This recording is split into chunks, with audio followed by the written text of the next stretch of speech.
नमस्कार जय जयते मैं यूट्यूबर समूह दर्शक श्रोता और छात्र छात्रीक मोर चेनेलर तरफर पर आंतरिक अभिनंदन ज्ञापन करी आज इंग्लिश ग्रामार ऊपर आन एक नतुन भिडिओ आरम्भ কৰিবলৈ ওলাইছোঁ। भिडिओটো ভাল লাগিলে সকলোৱে लाइक कमेन्ट और शेयर কৰিব और मोर परवर्ती भिडिओসমূह धारावाहिकभाৱে पाবলৈ चेनेलটো सबस्क्राइब কৰি काहर बेल बटनটো प्रेस কৰিব। छात्र छात्रीসকল তোমালোকৰ নিশ্চয় মনত আছে যে আমি ইয়াত আগৰ ভিডিঅ'টোত প্ৰেজেন্ট কন্টিনিউয়াস টেন্স সম্পৰ্কে আলোচনা কৰিছিলোঁ আৰু আজি আমি প্ৰেজেন্ট পাৰফেক্ট টেন্স সম্পৰ্কে আলোচনা কৰিম। প্ৰেজেন্ট পাৰফেক্ট টেন্স কি? যি টেন্সে ভাৰ্বৰ কাম বৰ্তমানত অৰ্থাৎ এইমাত্ৰ সমাপ্ত হোৱা বুজায় তাক প্ৰেজেন্ট পাৰফেক্ট টেন্স বোলে। তেতিয়া বলা আমি প্ৰেজেন্ট পাৰফেক্ট টেন্সৰ বিভিন্ন ব্যৱহাৰ সম্পৰ্কে আলোচনা কৰোঁ।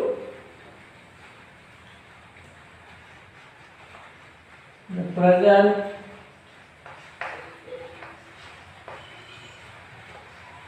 পাৰফেক্ট টেন্সৰ ব্যৱহাৰ।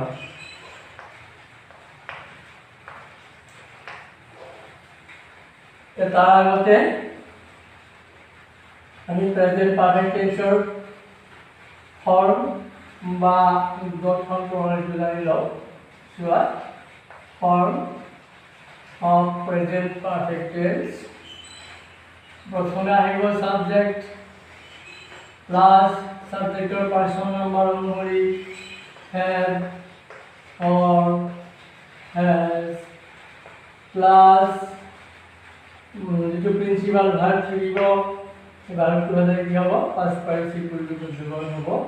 তাৰপিছত এক্সটেনশন অৰ আদাৰ ওয়ার্ডস যে জানাই তোমালোকে যে সাবজেক্টটো ফার্স্ট পারসন সিঙ্গুলার বা প্লুরাল নাম্বার বা সেকেন্ড পারসন সিঙ্গুলার বা প্লুরাল বা থার্ড পারসন প্লুরাল নাম্বার হলে প্রেজেন্ট পারফেক্ট টেন্সত কি হ'ব হ্যাভ ব্যৱহাৰ হ'ব আৰু সাবজেক্টটো থাৰ্ড পাৰসন সিঙ্গুলাৰ নাম্বাৰ হলে ইয়াত হ্যাজ হ'ব আৰু হ্যাভ হ্যাজ লিখাৰ ঠিক পিছতেই প্ৰিন্সিপাল ভাৰ্বটো পাষ্ট পাৰ্টিচিপলটো ব্যৱহাৰ হ'ব। তো আমি এতিয়া প্ৰেজেন্ট পাৰফেক্ট টেন্সৰ ইউজ নম্বৰ 1 অৰ্থাৎ এক নং ব্যৱহাৰ সম্পৰ্কে আলোচনা কৰিম। এ he has just gone out অৰ্থাৎ কেউ এইমাত্ৰ বাহিৰলৈ ওলাই গৈছে। ইয়াত গো ভাৰ্বৰ কামটো জাষ্ট অৰ্থাৎ এইমাত্ৰ সমাপ্ত হোৱা বুজাইছে। গতিকে গো ভাৰ্বটো প্ৰেজেন্ট পাৰফেক্ট টেন্সত ব্যৱহাৰ হৈছে। অৰ্থাৎ ইয়াত সাবজেক্টটো থাৰ্ড পাৰসন সিঙ্গুলাৰ নাম্বাৰ হোৱাৰ বাবে ইয়াত হ্যাজ হৈছে আৰু গো ভাৰ্বটোৰ পাষ্ট পাৰ্টিচিপলটো ব্যৱহাৰ হৈছে। ঠিক তেনেদৰে B I have finished now just now অৰ্থাৎ মই কামটো এইমাত্ৰ সমাপ্ত কৰিলোঁ। কামটো সমাপ্ত হোৱা সময়টো হৈছে কামটো সমাপ্ত অৰ্থাৎ ফিনিশ ভাৰ্বৰ কামটো জাষ্ট নাও অৰ্থাৎ এইমাত্ৰ সমাপ্ত হোৱা বুজাইছে। গতিকে আমি কি কৰিলোঁ ফিনিশ ভাৰ্বটো প্ৰেজেন্ট পাৰফেক্ট টেন্সত ব্যৱহাৰ কৰিলোঁ অৰ্থাৎ সাবজেক্টৰ পিছত হ্যাভ আৰু ফিনিশ ভাৰ্বটো পাষ্ট পাৰ্টিচিপলত লিখিলোঁ। গতিকে এইমাত্ৰ সমাপ্ত হোৱা কামক প্ৰকাশ কৰোঁতে সেন্টেন্সৰ ভাৰ্বটো প্ৰেজেন্ট পাৰফেক্ট টেন্সত ব্যৱহাৰ হয়। ইয়াত চোৱা ইয়াত দুটা সেন্টেন্সত আমি কি পালোঁ এডভাৰ্ব অফ টাইম ইয়াতে জাষ্ট পালোঁ ইয়াতে জাষ্ট নাও পালোঁ। ঠিক তেনেদৰে এনেধৰণৰ প্ৰেজেন্ট পাৰফেক্ট টেন্সৰ সেন্টেন্সত জাষ্ট জাষ্ট নাও অলৰেডি ৰিসেন্টলি yet বা lately ইত্যাদি এডভাৰ্ব অফ টাইমৰ উপৰিও নেভাৰ বা কেতিয়াবা ইভাৰ উল্লেখ থাকিব পাৰে। এতিয়া চোৱা প্ৰেজেন্ট পাৰফেক্ট টেন্সৰ ইউজ নাম্বাৰ 2 বা 2 নং ব্যৱহাৰ আলোচনা কৰোঁ। চোৱা I have cut my finger অৰ্থাৎ মই মোৰ আঙুলিটো কাটি পেলালোঁ। ইয়াত চোৱা কাট ভাগৰ কামটো আগতে সমাপ্ত হৈছে কিন্তু তাৰ ফলটো এতিয়াও আছে এনে অৰ্থ প্ৰকাশ কৰিছে। গতিকে কাট ভাগটো আমি কোন টেন্সত লিখিলোঁ প্ৰেজেন্ট পাৰফেক্ট টেন্সত লিখিলোঁ বা ব্যৱহাৰ কৰিলোঁ। অৰ্থাৎ কোনো এটা কাম আগতে সমাপ্ত হৈছে কিন্তু তাৰ ফলাফলটো এতিয়াও আছে এনে অৰ্থ প্ৰকাশ কৰিছে। ঠিক তেনেদৰে he has seen the Taj Mahal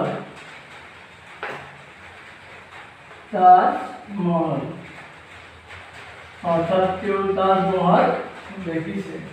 ইয়াত দেখাৰ কামটো আগতে সমাপ্ত হোৱা বুজাইছে কিন্তু তাৰ ফল এতিয়াও চলি থকা বা থকা বুজাইছে। গতিকে ইয়াতো ভাৰটো অৰ্থাৎ চি ভাৰটো প্ৰেজেন্ট পাৰফেক্ট টেন্সত ব্যৱহাৰ হৈছে। গতিকে প্ৰেজেন্ট পাৰফেক্ট টেন্সৰ 2 নং ব্যৱহাৰটো হৈছে যে কোনো এটা কাম আগতে সমাপ্ত হৈছে কিন্তু তাৰ ফল এতিয়ালৈকে আছে বা চলি আছে এনে অৰ্থত সেন্টেন্সৰ ভাগটো প্ৰেজেন্ট পাৰফেক্ট টেন্সত ব্যৱহাৰ হয়। মনত ৰাখিবা এনেধৰণৰ প্ৰেজেন্ট পাৰফেক্ট টেন্সৰ সেন্টেন্সবিলাকত কোনো ধৰণৰ ভাগ অফ টাইমৰ উল্লেখ নাথাকে। তো ইয়াত মই এইখিনি মুছি লৈছোঁ। এতিয়া চোৱা প্ৰেজেন্ট পাৰফেক্ট টেন্সৰ use number 3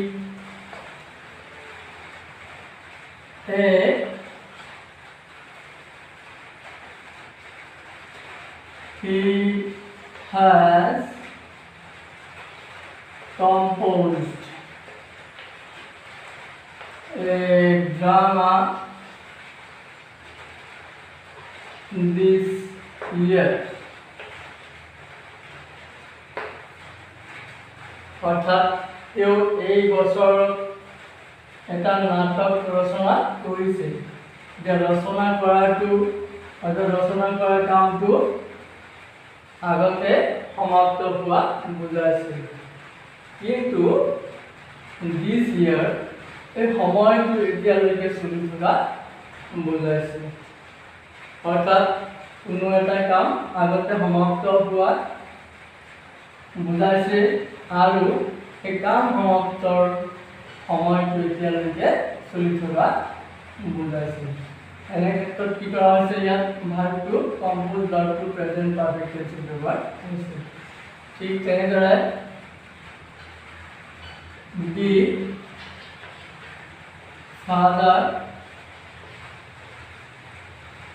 father has gone to America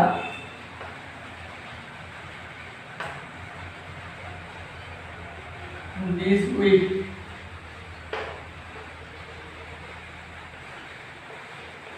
অৰ্থাৎ দেউতা এই সপ্তাহত আমেৰিকালৈ গৈছে। ইয়াতো যোৱা কামটো আগতে সমাপ্ত হোৱা বুজাইছে আৰু তাৰ সময়টো এতিয়ালৈকে চলি থকা বুজাইছে। গতিকে গো ৱাৰ্ডটো আমি প্ৰেজেন্ট পাৰফেক্ট টেন্সত ইউজ কৰিব ব্যৱহাৰ কৰিলোঁ। অৰ্থাৎ এই দুটা সেন্টেন্সতে কি কৰা হৈছে কামটো আগতে অতীতত সমাপ্ত হোৱা বুজাইছে কিন্তু সেই সময়টো এতিয়ালৈকে চলি থকা বুজাইছে। অৰ্থাৎ ইয়াত চোৱা he has composed a drama this year। এতিয়া দিছ ইয়াৰ বুলি ক'লে সেইটো জানুৱাৰীৰ পৰা ডিচেম্বৰলৈকে সময়টো চলি থাকিব। অৰ্থাৎ ধৰি ল'লোঁ যে তেওঁ ৰচনা কৰা কামটো অৰ্থাৎ নাটক ৰচনা কৰা কামটো জানুৱাৰী বা ফেব্ৰুৱাৰী বা মাৰ্চত কৰিলোঁ। কিন্তু আমি ধৰি লোৱা নৱেম্বৰ বা ডিচেম্বৰৰ 31 তাৰিখৰ আগলৈকে কথাটো ক'লোঁ যে তেওঁ এখন এই বছৰে এখন নাটক ৰচনা কৰিছে। গতিকে ইয়াত চালোঁ মাৰ্চত হ'লেও বা ফেব্ৰুৱাৰীৰ কামটো হ'লেও বছৰৰ যিটো সীমা আছিলে সেইটো সীমা পাৰ হৈ যোৱা নাই, অৰ্থাৎ সময়ৰ সীমাটো পাৰ হৈ যোৱা নাই। ঠিক তেনেকৈ ফাদাৰ হেজ গান টু আমেৰিকা দিছ উইক, অৰ্থাৎ দেউতা এই সপ্তাহত আমেৰিকালৈ গৈছে।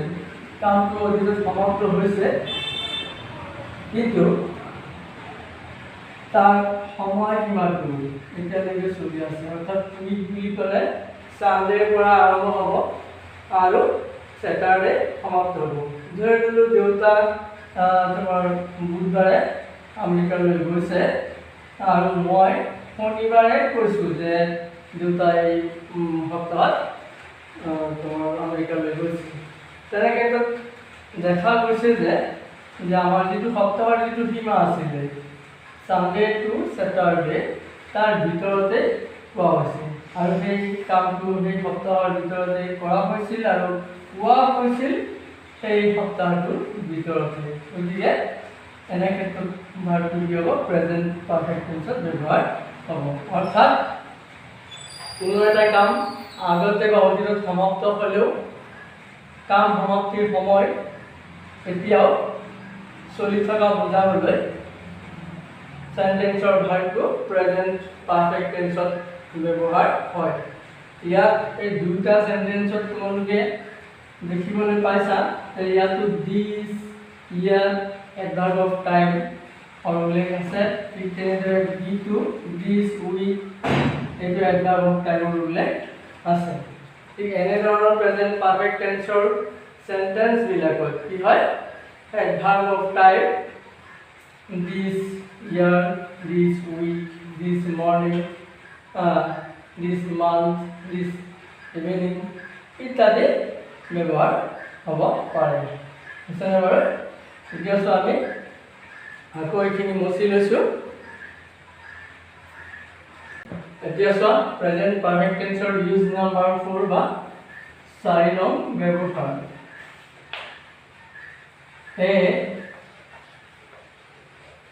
We have lived in Guwahati since 2001। অৰ্থাৎ আমি 2001 চনৰ পৰা গুৱাহাটীত বাস কৰি আছোঁ বা বসবাস কৰি আছোঁ। ইয়াত লিভ ভাৰ্বৰ কামটো আগতে অৰ্থাৎ অতীতত 2001 চনত আৰম্ভ হৈ বৰ্তমান সময়লৈকে চলি থকা বুজাইছে।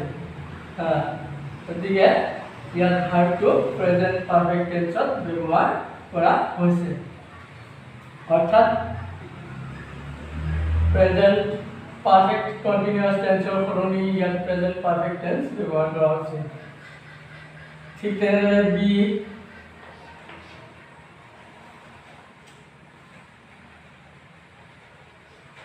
he has worked for an hour। অৰ্থাৎ তেওঁ এঘণ্টা ধৰি কাম কৰি আছে। কামটো বা কাম কৰা কামটো আগতে আৰম্ভ হৈছে আৰু অৰ্থাৎ এঘণ্টা আগতে আৰম্ভ হৈছে আৰু এতিয়ালৈকে কামটো চলি আছে এনে অৰ্থ বুজাইছে। গতিকে ইয়াত কি কৰা হৈছে? ভাৰ্বটো প্ৰেজেণ্ট পাৰফেক্ট টেন্সত ব্যৱহাৰ কৰা হৈছে। অৰ্থাৎ আগতে বা অতীতত আৰম্ভ হৈ এতিয়ালৈকে চলি থকা কামক প্ৰকাশ কৰোঁতে ভাৰ্বটো কি হয়? প্ৰেজেণ্ট পাৰফেক্ট কণ্টিনিউয়াছ টেন্সৰ সলনি প্ৰেজেণ্ট পাৰফেক্ট টেন্সত ব্যৱহাৰ কৰা হয়।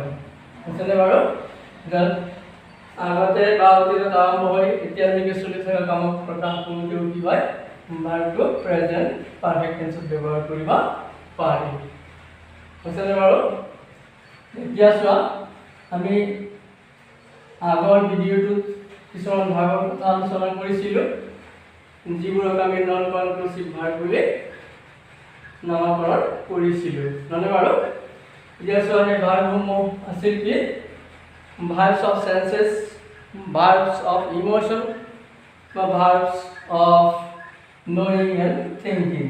যেনেদৰে see, hear, smell, notice, recognize, love, hate, like, want, hope, but ঠিক তেনেদৰে know, think, understand, remember, forget ইত্যাদি এই ভাৰ্বসমূহ আমি কি কৈছিলোঁ যে প্ৰেজেণ্ট কণ্টিনিউয়াছ টেন্সত ব্যৱহাৰ নহয় ঠিক তেনেদৰে এই ভাৰ্বসমূহ কি কৰিব তোমাৰ প্ৰেজেণ্ট পাৰফেক্ট কণ্টিনিউয়াছ টেন্সত ব্যৱহাৰ নহয় কি হ'ব প্ৰেজেণ্ট পাৰফেক্ট টেন্সত ব্যৱহাৰ হ'ব অৰ্থাৎ ইয়াত চোৱা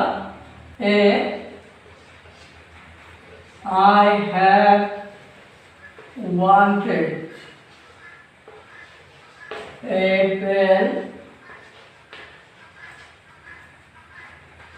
for a long time. অৰ্থাৎ বহুদিন ধৰি এটা কলমৰ অভাৱ এতিয়া চোৱা ইয়াত কামটো আগতে আৰম্ভ হৈছে আৰু এতিয়ালৈকে এইটো চলি আছে তাৰমানে অভাৱটো মোৰ এতিয়ালৈকে চলিয়েই আছে কিন্তু আচলতে হ'ব লাগিছিলে প্ৰেজেণ্ট পাৰফেক্ট কণ্টিনিউয়াছ টেন্স হয় জানো কিন্তু ইয়াত ভাৰ্বটো যিহেতু নন কনক্লুচিভ ভাৰ্ব গতিকে আমি এই ভাৰ্বসমূহ আমি প্ৰেজেণ্ট পাৰফেক্ট কণ্টিনিউয়াছ টেন্সত ব্যৱহাৰ কৰিব নোৱাৰি ইয়াত কি কৰা হৈছে প্ৰেজেণ্ট পাৰফেক্ট কণ্টিনিউয়াছ টেন্সৰ সলনি প্ৰেজেণ্ট পাৰফেক্ট টেন্সত ব্যৱহাৰ কৰা হৈছে অৰ্থাৎ প্ৰেজেণ্ট পাৰফেক্ট টেন্সত থাকিয়ে ভাৰ্বটোৱে কি কৰিব পাৰিছে প্ৰেজেণ্ট পাৰফেক্ট কণ্টিনিউয়াছ টেন্সৰ অৰ্থ প্ৰকাশ কৰিব পাৰিছে ঠিক তেনেদৰে ইয়াত চোৱা B I have known him for 10 years অৰ্থাৎ মই তেওঁক 10 বছৰ ধৰি জানো বা চিনি পাওঁ ইয়াতো কামটো আগতে অতীতত আৰম্ভ হৈছে কিন্তু এতিয়ালৈকে চলি থকা বুজাইছে সেয়েহে আমি নো ভাৰ্বটো কি কৰিলোঁ প্ৰেজেণ্ট পাৰফেক্ট টেন্সত ব্যৱহাৰ কৰিলোঁ ইয়াত চালোঁ নো ভাৰ্বটো হৈছে নন কনক্লুচিভ ভাৰ্ব গতিকে ই এতিয়াও প্ৰেজেণ্ট পাৰফেক্ট কণ্টিনিউয়াছ টেন্সত ব্যৱহাৰ হ'ব নোৱাৰে ইয়াত প্ৰেজেণ্ট পাৰফেক্ট টেন্স ব্যৱহাৰ কৰা হৈছে আৰু এই প্ৰেজেণ্ট পাৰফেক্ট টেন্সত থাকি প্ৰেজেণ্ট পাৰফেক্ট কণ্টিনিউয়াছ টেন্সৰ অৰ্থ প্ৰকাশ কৰিব পাৰিছে চ' ছাত্ৰ ছাত্ৰীসকল আশা কৰোঁ তোমালোকে এইখিনি কথা ভালদৰে বুজি পাইছা আৰু তোমালোকে ঘৰত থকা গ্ৰামাৰখনো অলপ চাবা তাৰ লগত মিলাই অলপ নিজে প্ৰেক্টিছ কৰিবা আৰু ইয়াত যিখিনি কথা আমি আলোচনা কৰিলোঁ এই কথাখিনিয়ে আমি প্ৰশ্ন আকাৰে কিছুমান সেন্টেন্স আলোচনা কৰিম এতিয়া চোৱা ক্লিয়াৰ ছাত্ৰ ছাত্ৰীসকল তোমালোকে ইয়াত চোৱা কুৱেশ্যনটো কি দিছে correct the tense form of the verbs given in brackets অৰ্থাৎ বন্ধনীৰ ভিতৰত বা ব্ৰেকেটৰ ভিতৰত থকা ভাৰ্বটো শুদ্ধ টেন্স ৰূপত লিখা ইয়াত number 1 I finished the work just now या এই সেন্টেন্সটো স্পষ্ট উল্লেখ আছে যে কামটো কেতিয়া সমাপ্ত হৈছে জাস্ট নাও অর্থাৎ এই মাত্র গতিকে ইয়াত কি কৰা হ'ব ফিনিশ ভাৰ্বটো প্ৰেজেণ্ট পাৰফেক্ট টেন্সত ব্যৱহাৰ কৰিব লাগিব অৰ্থাৎ সাবজেক্টটো ইয়াত কি আছে ফাৰ্ষ্ট পাৰসন সিঙ্গুলাৰ অৰ্থাৎ আই আছে গতিকে ইয়াত হ্যাভ ব্যৱহাৰ কৰিব লাগিব আৰু ইয়াত ব্ৰেকেটটো উঠাই দি ইয়াত কি কৰিব লাগিব ই দি এটা যোগ দিব লাগিব অৰ্থাৎ ফিনিশ ভাৰ্বটো পাষ্ট পাৰ্টিচিপল ৰূপত লিখিব লাগিব ঠিক তেনেদৰে ইয়াত 2 নম্বৰটো চোৱা he just go out ইয়াতো যোৱা কামটো সমাপ্ত হোৱাৰ সময় বা এডভাৰ্ব অফ টাইমটো হৈছে জাষ্ট গতিকে